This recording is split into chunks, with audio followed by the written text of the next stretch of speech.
Hi, I'm Joan Lok. In an upcoming workshop of Sumi landscape, I will cover the painting of springs.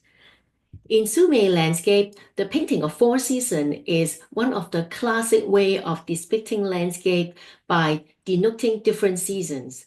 And to celebrate the return of spring, we are going to paint different kind of landscape in spring colors. And so in our upcoming workshop, apart from the ink underpainting, we will have cloud and mist, but we also have the emphasis of the application of green and red into the painting to create a very lively, vibrant return of the seasons. And in this particular workshop, we'll cover the pomo technique to work on the background to have stone green and then stone blue to depict the returning of the vibrant colors of the top of the mountain.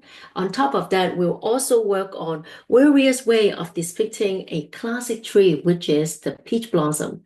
Peach blossom is the symbol of spring, so we'll work on how to create peach blossom tree from a distance and also in the midground and foreground to create a spring landscape. So I hope you will join me in this spring landscape painting of Sumi-e.